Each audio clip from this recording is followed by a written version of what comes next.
All നമ്മൾ ഇന്ന് discuss ചെയ്യാൻ പോകുന്നത് ഇൻവെസ്റ്റർ ആക്ടിവിസം ആണ്.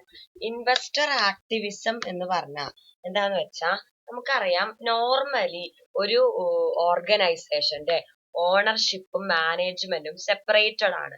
നോർമലി ഒരു ഓർഗനൈസേഷനിലെ തീരുമാനങ്ങൾ എടുക്കുന്നതും അവരുടെ ഡിസിഷൻ മേക്കിംഗ് പവർ ഒക്കെ ആർക്കാണ്? ഡയറക്ടേഴ്സിനാണ്. ഡയറക്ടേഴ്സ് ആണ് കമ്പനിയുടെ ഡേ ടു ഡേ കാര്യങ്ങള്, അതിലെ കമ്പനിയുടെ റണ്ണിങ് ഒക്കെ ഡിസൈഡ് ചെയ്യുന്നത്. ഷെയർ ഹോൾഡേഴ്സിന് വളരെ ചെറിയ റോള് മാത്രമേ ഉള്ളൂ. ഷെയർ ഹോൾഡേഴ്സ് സിംപ്ലി എന്ത് ചെയ്യും? ജനറൽ മീറ്റിംഗില് വോട്ട് ചെയ്യും. അത് മാത്രമാണ് അവരുടെ റോൾ ആയിട്ടുള്ളൂ.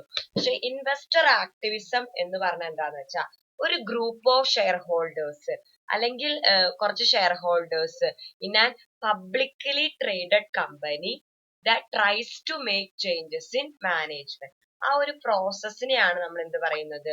ഇൻവെസ്റ്റർ ആക്ടിവിസം എന്ന് പറയുന്നത്. അതായത് ഒരു കമ്പനിയുടെ മാനേജ്മെന്റിനെ അല്ലെങ്കിൽ ഡയറക്ടേഴ്സിനെ അല്ലെങ്കിൽ ഓപ്പറേഷൻസിന് ചേഞ്ച് കൊണ്ടുവരാൻ വേണ്ടിയിട്ട് ഒരു ഗ്രൂപ്പ് ഓഫ് ഷെയർ ഹോൾഡേഴ്സ് ശ്രമിക്കുന്നതിനെയാണ് നമ്മൾ എന്ത് പറയുന്നത്? ഇൻവെസ്റ്റർ ആക്ടിവിസം എന്ന് പറയുന്നത്. അതായത് the share holders intervention in the day to day running of the company. In investor activism the activist investor try to influence the decisions of directors അല്ലെങ്കിൽ try to change the management or try to change the operation in such a way that will protect their interest. അതിനെയാണ് നമ്മൾ എന്ത് പറയുന്നത്? Investor activism എന്ന് പറയുന്നത്. So investor activism എന്ന് പറഞ്ഞാൽ എന്താണ്? നമ്മുടെ ഓർഗനൈസേഷന്റെ ഡേ ടു ഡേ കാര്യങ്ങള്, റണ്ണിങ്ങില്, ഓപ്പറേഷൻസിലൊക്കെ ഈ ഷെയർ ഹോൾഡേഴ്സിന്റെ ഓവർ ഇന്റർവെൻഷനെയാണ് നമ്മൾ എന്ത് പറയുന്നത്? ഇൻവെസ്റ്റർ ആക്ടിവിസം എന്ന് പറയുന്നത്. അതിനൊരു ഡെഫിനിഷൻ ഉണ്ട്. ഇൻവെസ്റ്റർ ആക്ടിവിസ്റ്റ് ആരാന്നുള്ളതിനുള്ളത് എന്താണ്? എ ഷെയർ ഹോൾഡർ, ഒരാളാവാം, അല്ലെങ്കിൽ group of share holder in an publicly traded company that tries to make change in management or operation in such a way that suit the shareholders interest ആണ്. അപ്പൊ അത് എങ്ങനെയാന്ന് വെച്ചാൽ നമുക്കറിയാം, ഒരു share ഹോൾഡർക്ക് എന്ന് പറയുമ്പോൾ എന്താണ്? ഒരുപാട് വലിയ സ്റ്റേക്ക് ഒന്നും ഉണ്ടാവില്ല. അപ്പൊ അവരെന്ത് ചെയ്യും? ഇങ്ങനെ മാനേജ്മെന്റ് ഡിസിഷൻസ് ഇൻഫ്ലുവൻസ് ചെയ്യാൻ വേണ്ടി അല്ലെങ്കിൽ മാനേജ്മെന്റ് ഓൾട്ടർ ചെയ്യാൻ എന്നൊരു ഉദ്ദേശത്തോടുകൂടി അവരെന്ത് ചെയ്യും? കമ്പനിയുടെ കൺട്രോള് ഗെയിൻ ചെയ്യാനായിട്ട് ശ്രമിക്കും. എങ്ങനെ? അവര് ബൾക്ക് പർച്ചേസ് ഓഫ് ഷെയർസ് നടത്തും. ഒന്നില്ലെങ്കിൽ ഒരു സിംഗിൾ ഇൻവെസ്റ്റർ അല്ലെങ്കിൽ കുറച്ച് group of investor deliberately acquire substantial portion of shares. അപ്പൊ അവർക്ക് എന്ത് ചെയ്യാം? വോട്ട് ചെയ്യാൻ പറ്റുമല്ലോ ജനറൽ മീറ്റിംഗിൽ. അപ്പൊ എത്ര സബ്സ്റ്റാൻഷ്യൽ അവർ ഷെയർ അക്വയർ ചെയ്യുമ്പോൾ അവർക്ക് കൂടുതൽ വോട്ടിംഗ് റൈറ്റ് വരും. അപ്പൊ അവരെന്ത് ചെയ്യും? മാനേജ്മെന്റ് തീരുമാനത്തിന് എഗൈൻസ്റ്റ് ആയിട്ട് എന്ത് ചെയ്യും? വോട്ട് ചെയ്യും. അപ്പൊ അങ്ങനെ അവരുടെ ഇൻട്രസ്റ്റ് പ്രൊട്ടക്ട് ചെയ്യുന്നത് പോലെയുള്ള തീരുമാനങ്ങള് ഓർഗനൈസേഷനിൽ കൊണ്ടുവരാനായിട്ട് ശ്രമിക്കും. എപ്പോഴും ഒരു ആക്റ്റീവ് ഇൻവെസ്റ്റർ എന്ന് പറയുന്നത് അല്ലെങ്കിൽ ആക്ടിവിസ്റ്റ് ഇൻവെസ്റ്റർ എന്ന് പറയുന്നത് മാനേജ്മെന്റിന് എഗൈൻസ്റ്റ് ആയിട്ടാണ് വോട്ട് ചെയ്യുക. അയാൾക്ക് ഓർഗനൈസേഷനെ കുറിച്ച് കൃത്യമായിട്ട് പഠിച്ചിരിക്കും. അതിന്റെ അസറ്റ് യൂസുകളെ കുറിച്ചിട്ട് കൃത്യമായിട്ട് പഠിച്ചിട്ടുണ്ടാവും. അപ്പൊ എന്നിട്ട് അവരുടെ ഇൻട്രസ്റ്റുകൾ പ്രൊട്ടക്ട് ചെയ്യാൻ വേണ്ടിയിട്ട് മാനേജ്മെന്റിനെതിരെ വോട്ട് ചെയ്യുക. അങ്ങനെ ആ ഒരു പർപ്പസിന് വേണ്ടി മാത്രം ഒരു സബ്സ്റ്റാൻഷ്യൽ അല്ലെങ്കിൽ ഡെലിബറേറ്റ് അക്യൂസിഷൻ ഓഫ് ഷെയർസ് അവർ നടത്തും, മാർക്കറ്റിൽ നടത്തുകയാണ് ചെയ്യുന്നത്. ഒരു ആക്ടിവിസ്റ്റ് ഷെയർ ഹോൾഡേഴ്സ് എന്തൊക്കെയാണ് ചെയ്യാന്നാണ് പറയുന്നത്. ഒന്നാമത്തെ, force the spin of of business. അതായത് ബിസിനസിന്റെ സ്പിൻ ഓഫ് അല്ലെങ്കിൽ ആ breakup of the directors group, അതാണ് അവർ ഉദ്ദേശിക്കുന്നത്. അല്ലെങ്കിൽ എന്താണ്? എന്റെ major take over, merger, acquisition അങ്ങനെയുള്ള ഡിസിഷൻസിനൊക്കെ ബ്ലോക്ക് ചെയ്യുക. അതുപോലെ തന്നെ ഡയറക്ടേഴ്സിന്റെ പേ ലിമിറ്റ് ചെയ്യുക. അതുപോലെ ഡയറക്ടേഴ്സിനെ ഒഴിവാക്കുക. പിന്നെ അതുപോലെ എന്തെങ്കിലും സ്ട്രാറ്റജിയിൽ ചേഞ്ച് വരുത്തുക, അല്ലെങ്കിൽ ഏതെങ്കിലും പുതിയ സ്ട്രാറ്റജി ഇംപ്ലിമെന്റ് ചെയ്യാനായിട്ട് ഫോഴ്സ് ചെയ്യുക. ഇങ്ങനെയുള്ള 4 കാര്യങ്ങളാണ് നോർമലി ഇൻവെസ്റ്റർ ആക്ടിവിസ്റ്റ് ഇൻവെസ്റ്റർ ചെയ്യുന്നത്. അപ്പൊ ഒരു നമ്മുടെ ഒരു സോഷ്യലി റെസ്പോൺസിബിൾ ആയിട്ടുള്ള ഒരു ഇൻവെസ്റ്റ്മെന്റിന്റെ ഭാഗമാണ് എന്തൊട്ട് ഇൻവെസ്റ്റർ ആക്ടിവിസം എന്ന് പറയുന്നത്. കാരണം ഇൻവെസ്റ്റർ ആക്ടിവിസം ഉണ്ടെങ്കിലേ ഡയറക്ടേഴ്സും മാനേജേഴ്സും ഇൻവെസ്റ്റേഴ്സിന്റെ വെൽത്ത് മാക്സിമൈസ് ചെയ്യാൻ വേണ്ടി ഡിസിഷൻ എടുക്കുള്ളൂ. അല്ലാതെ ആരും ഇങ്ങനെ ഒരു ആക്ഷൻ എടുക്കണില്ല. അവരെ ചോദ്യം ചെയ്യാൻ ആരുമില്ല എന്ന് പറഞ്ഞാൽ അവരെന്ത് ചെയ്യും, അവരുടെ ഇൻട്രസ്റ്റ് പ്രൊട്ടക്ട് ചെയ്യാനായിട്ട് ശ്രമിക്കും. അപ്പൊ അങ്ങനെയുള്ള കാര്യങ്ങൾ, അങ്ങനെ സോഷ്യലി റെസ്പോൺസിബിൾ ആയിട്ടുള്ള നല്ലൊരു മാനേജ്മെന്റ് ടീമിനെ ഉണ്ടാക്കിയെടുക്കാൻ ഇൻവെസ്റ്റർ ആക്ടിവിസം വളരെ എസെൻഷ്യൽ ആണ്. ഇനി ഇൻവെസ്റ്റർ ആക്ടിവിസത്തിന്റെ ഗുണങ്ങളാണ്. First one, high pressure to the management.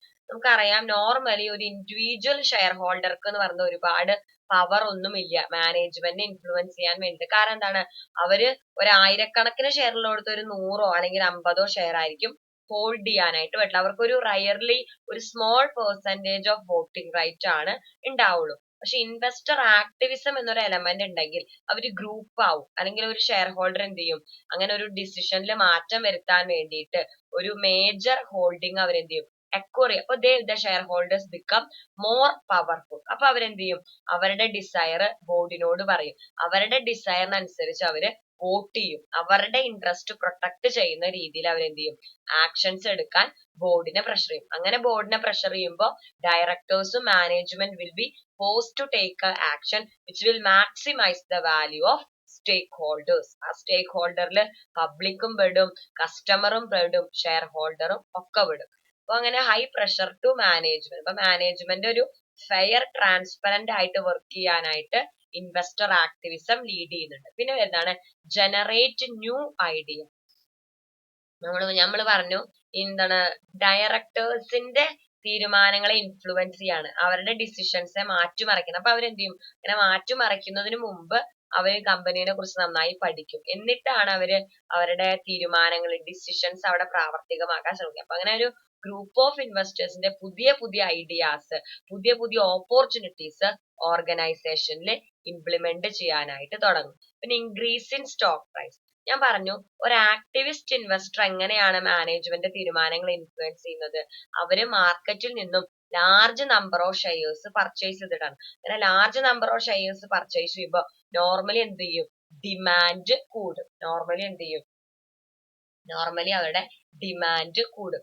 Demand of അല്ലെ, നമ്മളൊരു ഷെയറിന് ഒരു large number of shares purchase ചെയ്യാന്ന് പറയുമ്പോൾ demand of that particular script will കൂടും. അപ്പൊ അങ്ങനെ ആ ഡിമാൻഡ് കൂടുമ്പോൾ ഓട്ടോമാറ്റിക്കലി അവിടെ എന്തുണ്ടാവും, ഷെയർ പ്രൈസ് കൂടും. അപ്പൊ അങ്ങനെ ഷെയർ പ്രൈസ് കൂടാനായിട്ട് ഇൻവെസ്റ്റർ ആക്ടിവിസം ഹെൽപ്പ് ചെയ്യുന്നതാണ് പറഞ്ഞത്. പിന്നെ സം ചേഞ്ചസ് ഇൻ മാനേജ്മെന്റ്. ഇപ്പൊ സ്റ്റേക്ക് ഹോൾഡേഴ്സിന്റെ ഇൻട്രസ്റ്റിനെതിരായിട്ട് മാനേജേഴ്സ് എടുത്ത തീരുമാനങ്ങൾ അല്ലെങ്കിൽ ഡയറക്ടേഴ്സ് എടുത്ത ആക്ഷൻസ് അല്ലെങ്കിൽ ഓപ്പറേഷൻസ് മാറ്റിമറിക്കാൻ ഇൻവെസ്റ്റർ ആക്ടിവിസത്തിലൂടെ സാധിക്കുന്നതാണ് പറയുന്നത്. അപ്പൊ എന്തൊക്കെയാണ് ഗുണങ്ങള്, high pressure to management to act as per the interest of stakeholders, പിന്നെ generation of new idea, thereby increase the profitability of business, പിന്നെ increase in stock price due to the large acquisition of shares, പിന്നെ some changes in management which is favorable to the stakeholders. ഇതൊക്കെ advantage ആണ്. So investor activism എന്ന് പറഞ്ഞ എന്താണ്, a group of shareholders അല്ലെങ്കിൽ shareholders deliberately acquire the shares from market to influence the decisions of management. നമുക്കറിയാം ഏതൊരു സംഭവത്തിനും ഡിസഡ്വാൻറ്റേജും ഉണ്ട്. അതിൽ വരുന്നതാണ് റിഡക്ഷൻ ഇൻ ഷെയർ പ്രൈസ്. ഞാൻ പറഞ്ഞു അവർ തീരുമാനങ്ങൾ മാറ്റിമറിക്കാൻ വേണ്ടിയിട്ട് ലാർജ് സ്കെയിൽ ഷെയർ പർച്ചേസ് ചെയ്യും. സോ ഓട്ടോമാറ്റിക്കലി ഡിമാൻഡ് കൂടും, ഷെയർ പ്രൈസ് ഇൻക്രീസ് ചെയ്യും. പക്ഷെ അവരുടെ കാര്യങ്ങൾ നടന്നു കഴിഞ്ഞാൽ അവർ വിചാരിക്കും ഇതാണ് ടൈം ടു സെൽ. അപ്പൊ അവര് large number of shares release ചെയ്യും. They will sell the shares. അപ്പൊ അവിടെ സപ്ലൈ കൂടും, അതെന്ത് ചെയ്യും, ഡിക്രീസ് ഇൻ ഷെയർ പ്രൈസിലേക്ക് ലീഡ് ചെയ്യും. അതുപോലെ തന്നെ ആക്ടിവിസം ഫോർ പേഴ്സണൽ ഇൻട്രസ്റ്റ്. ചില കേസുകളിൽ അവര് ഗ്രൂപ്പ് ഓഫ് ഷെയർ ഹോൾഡേഴ്സിനെ കൺവിൻസ് ചെയ്യൊക്കെ ചെയ്യും, നമ്മുടെ മൊത്തം ഇൻട്രസ്റ്റിന് വേണ്ടിയാണ്, അതിനാണ് ഇതിനാണ് എന്നൊക്കെ പറഞ്ഞത്. പക്ഷെ എന്താണ്, അവർ ചിലപ്പോൾ അവരുടെ പേഴ്സണൽ ഇൻട്രസ്റ്റിന് വേണ്ടി, പേഴ്സണൽ അഡ്വാൻറ്റേജിന് വേണ്ടിയിട്ടുള്ള തീരുമാനങ്ങൾ എടുക്കാനുള്ള സാധ്യത. സോ എപ്പോഴും ഇൻവെസ്റ്റേഴ്സ് കോഷ്യസ് ആയിരിക്കണം അബൌട്ട് ദ ഇൻവെസ്റ്റർ ആക്ടിവിസ്റ്റ്. പിന്നെ എപ്പോഴും ആക്ടിവിസ്റ്റ് റൈറ്റ് ആവണമെന്ന് ഇല്ല. അവർക്ക് അവരുടെ എക്സ്പീരിയൻസുകൾ, അവരുടെ തീരുമാനങ്ങൾ ഒക്കെ തെറ്റാവാം. കാരണം ഒരു ഡയറക്ടർ എന്ന് പറയുമ്പോൾ അവർക്ക് ഇൻഡസ്ട്രി ആയിട്ട് വളരെ നല്ല കോണ്ടാക്ട് ഉണ്ട്. അപ്പൊ അതിനനുസരിച്ചുള്ള ഡിസിഷൻസ് ആവും അവരെടുക്കുക. ഒരു പ്രൈമ ഫേസിൽ അത് ഒരു അൺഫേവറബിൾ ഡിസിഷൻ ആയിട്ട് തോന്നുന്നുണ്ടെങ്കിലും ഫ്യൂച്ചറിൽ അത് നല്ല പൊട്ടൻഷ്യൽ ഗ്രോത്ത് പ്രൊവൈഡ് ചെയ്യുന്നതായിരിക്കും. പക്ഷെ ആക്ടിവിസ്റ്റ് ചിലപ്പോൾ പ്രസന്റ് റിട്ടേൺ ആയിരിക്കും പ്രതീക്ഷിക്കുന്നത്. അപ്പൊ അതെന്താണ്, എപ്പോഴും ആക്ടിവിസ്റ്റിന്റെ തീരുമാനങ്ങൾ റൈറ്റ് ആണെന്ന് നമുക്ക് പറയാൻ പറ്റില്ല. പിന്നെ എന്താണ്, ആക്ടിവിസ്റ്റ് ഒരിക്കലും കൺസിസ്റ്റന്റ് അല്ല. ചില കേസുകളിൽ അവർ ഷെയർ അക്വയർ ചെയ്യും, അത് കൊല്ലങ്ങളോളം ഹോൾഡ് ചെയ്യും, എന്നിട്ട് അവർ കൊല്ലങ്ങളോളം മാനേജ്മെന്റ് ഡിസിഷനെ എന്ത് ചെയ്യും, ഇൻഫ്ലുവൻസ് ചെയ്യും. പക്ഷെ ചില ആക്ടിവിസ്റ്റുകൾ എന്താണ്, പർച്ചേസ് ചെയ്യും, അവരാ തീരുമാനങ്ങളെ ഇൻഫ്ലുവൻസ് ചെയ്യും, ദെൻ ഇമ്മീഡിയറ്റ്ലി അവര് ഷെയർസ് റിലീസ് ചെയ്യും, അവരുടെ ഹോൾഡിങ്സ് അവർ ലോസ് ചെയ്യും. അപ്പൊ അവരുടെ ഒരു കൺസിസ്റ്റൻസി ഇല്ല. അപ്പൊ എപ്പോഴും ആക്ടിവിസ്റ്റിനെ ഫോളോ ചെയ്ത് കഴിഞ്ഞാൽ നല്ലൊരു ഇൻവെസ്റ്റ്മെന്റ് ഡിസിഷൻ എടുക്കാനായിട്ട് പറ്റില്ല. അപ്പൊ ഇത്രയാണ് ഇൻവെസ്റ്റർ ആക്ടിവിസം എന്നുള്ള ടോപ്പിക്. എന്താന്ന് മനസ്സിലായിണ്ടാവും എന്ന് വിചാരിക്കുന്നു. എന്താണ്, മാനേജ്മെന്റിന്റെ അല്ലെങ്കിൽ ബോർഡ് ഓഫ് ഡയറക്ടേഴ്സിന്റെ തീരുമാനങ്ങളെ മാറ്റിമറിച്ചുകൊണ്ട് ബിസിനസിന്റെ ഡേ ടു ഡേ റണ്ണിങ് ആക്ടിവിറ്റീസിൽ ഡിസിഷൻ എടുക്കാൻ വേണ്ടിയിട്ട് ഷെയർ ഹോൾഡർ അല്ലെങ്കിൽ group of shareholder deliberately large number of shares മാർക്കറ്റിൽ നിന്നും അക്വയർ ചെയ്ത് കമ്പനിയുടെ കൺട്രോൾ ഗെയിൻ ചെയ്യുന്ന പ്രോസസ്സിനെയാണ് നമ്മൾ എന്ത് പറയുന്നത്, ഇൻവെസ്റ്റർ ആക്ടിവിസം എന്ന് പറയുന്നത്. ഒരു പരിധി വരെ transparent and efficient board of ഡയറക്ടേഴ്സിനെ ക്രിയേറ്റ് ചെയ്യാനായിട്ട് ഇൻവെസ്റ്റർ ആക്ടിവിസം ഹെൽപ്പ് ചെയ്തിട്ടുണ്ട്. ക്ലിയർ ആയെന്ന് വിചാരിക്കുന്നു. ഇനി നമുക്കൊരു ചെറിയ ടോപ്പിക്കും കൂടി എടുക്കാനുള്ളൂ. അതോടുകൂടി നമുക്ക് ഈ 5th സെമസ്റ്റർ കഴിഞ്ഞു. എന്തെങ്കിലും ഡൗട്ട്സ് ഉണ്ടെങ്കിൽ ചോദിക്കാം. Thank you.